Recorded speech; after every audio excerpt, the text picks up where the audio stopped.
Welcome back. You're watching ET Insight. Gold prices may have corrected, but the rally is far from over. Some experts predict gold prices will touch $2,000 an ounce by the end of this year. Is that target too ambitious, and what is the downside? ET Now's commodities editor Manisha Gupta caught up with experts and began by asking them if the correction in gold is over and if investors should start buying again. If you look at your portfolio year to date, then the only thing that shines is gold, and I think we have seen some liquidation in the search of liquidity, and that brought us to a sharp sell-off. Now, is the sell-off done?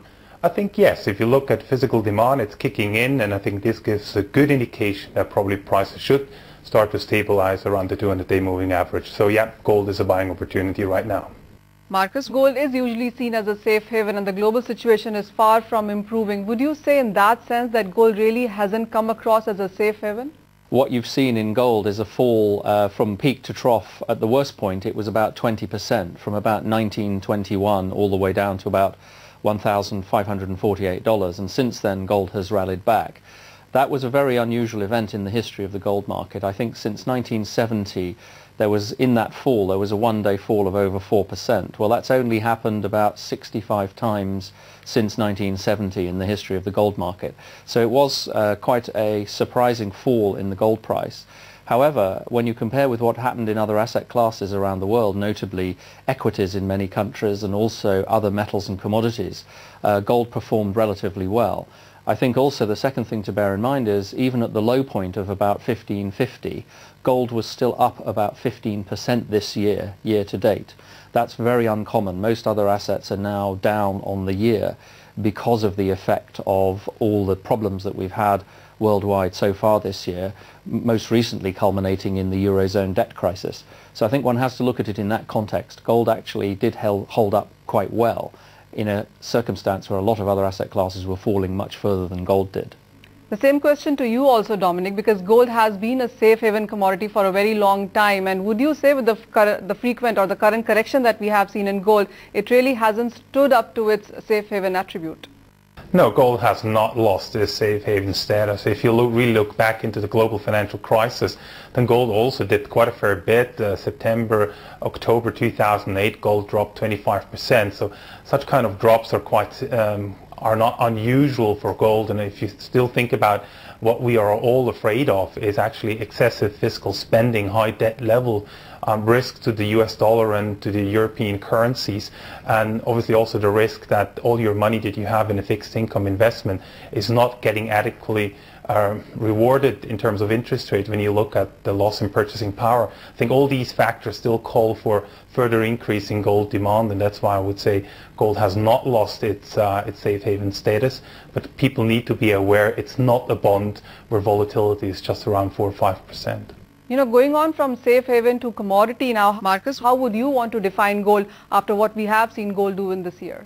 I think it is still being seen as an insurance asset, as a place to store wealth and hedge against risks, such as the risks we've recently seen. I think that it's seen as a quasi-currency, as a monetary asset.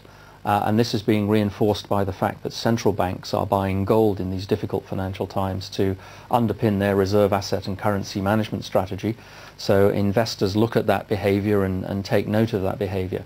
So I think that it's very much seen as a monetary asset and a quasi-currency by investors on the one hand, with strong hedging properties against risk, and it's seen as a natural resource on the other hand. And I think the last part of it is seen, of course, outside the investment world as a luxury metal. It is the premier luxury metal and has been for thousands of years, and it still is much, the consumption of gold is much higher than all the other precious metals. So I think it's all of those things. But I talk to investors who still have high weightings in gold because they see the unfolding crisis in Western countries with the economy, with the Eurozone. And they also see the more super cycle arguments in Eastern countries about the strong demand for gold and other precious metals. And therefore they see gold as a foundation in a portfolio to hedge against risk, but also as an asset to, in the longer run, reduce volatility in their portfolios. So there are some very big investors out there with weightings of anything from 2-3% in gold to up to 15% in gold. And these are investors with anything from 2 to 3 billion pounds of total assets under management to 15 to 20 billion or 30 billion pounds of assets under management. So gold is held as a currency asset and as a monetary asset and as a risk hedge by these kinds of investors. Dominic, there are lots of factors which continue to impact gold, but since gold is dollar denominated and whatever is happening in Europe and in US, how do you feel that impact coming in case of gold prices in coming future? Well, if you expect over the next months economic condition to worsen, then clearly the message is you're going to get better returns on the gold side, and silver sees a lot of volatility. I mean, if you can perfectly time the swings in silver, then obviously you're better off in silver, but that's going to be a very challenging task. So I do recommend investors to stick with gold in the current environment.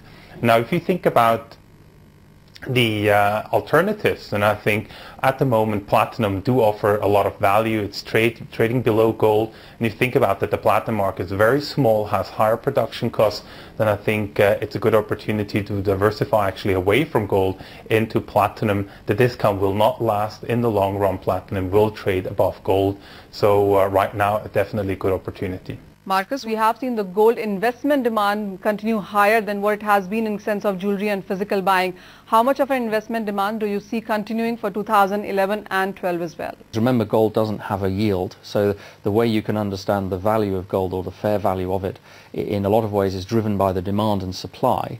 That picture is unchanged. It's extremely positive for gold. You have a very constrained supply. New discoveries of gold are rare. The cost of mining gold is rising, which underpins the price, and on the other side, mine production is growing only very slowly and has only returned to peak levels that it was 10 years ago in the last couple of years. In many other metals over the last 10 years, production is up 20, 30, 40, 50%. Well, gold production's only up about 4 or 5 because it dipped for 5 years and then recovered for 5 years. So you effectively have a market that is in deficit.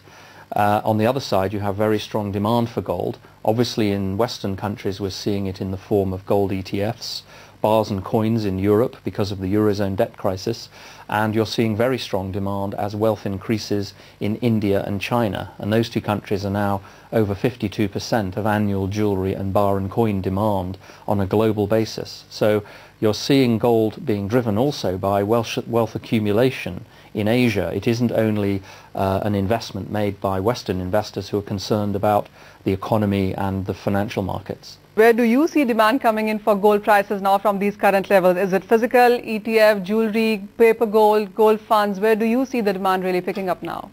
Yes, well, the largest category of demand still, although it has been declining around the world, is jewelry.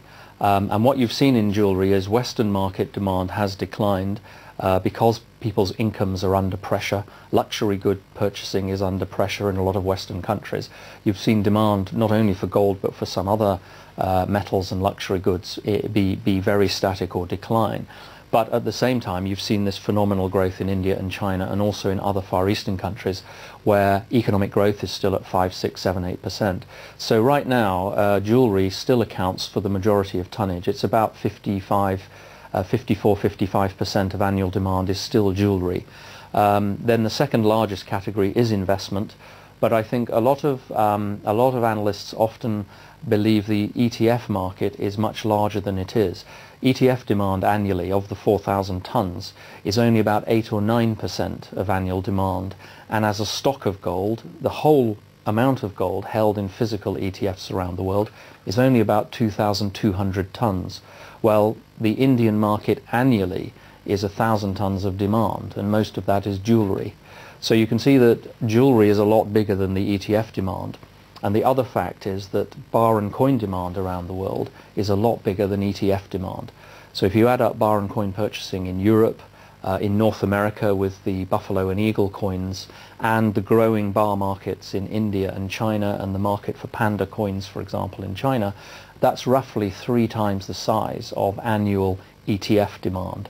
So it still is very much the fact that jewelry is a key underpinning for the gold market, followed by physical bar and coin investment, and then really, well, you also have technology, which is about 14% of demand, which is also bigger than the ETFs, and then you have the ETFs at about 8 or 9% of annual demand. Dominic, while we are talking about investment in precious metals or gold for that matter, would you look at other precious metals as well, maybe a silver or a platinum, since we are talking about investment and returns on these commodities?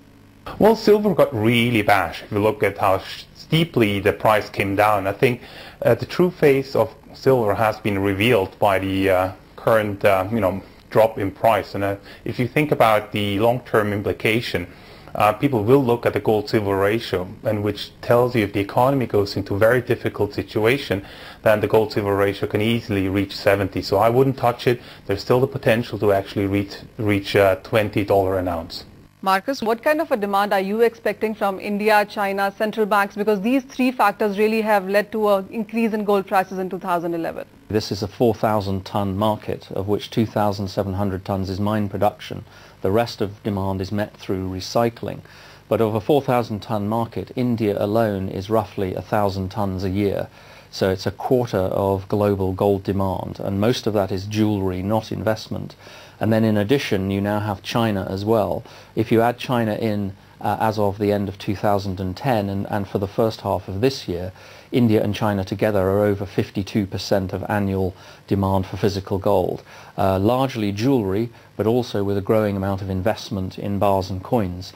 And some of that investment demand is being driven by concern about inflation, in particular in China, because investors in Asia see gold as a hedge against future inflation and current inflation. So the drivers by which those investors are buying gold and jewelry buyers are buying gold are very different from the drivers in Western countries. We believe households in China and India will continue to increase in wealth over the next 5 to 10 years. They save a lot more than European consumers. Typically savings rates in India and China are 20, 30, 40% of income. And a proportion of that goes into gold because it's a very readily available asset in those countries. So in the long run, we think that wealth accumulation effect is going to continue to be very strong and lead to increasing demand for gold in China and India. Now that's all we have for you in this edition of ET Insight. We'll be back next week, but until then, don't forget to write in with your feedback and suggestions. Thanks so much for watching.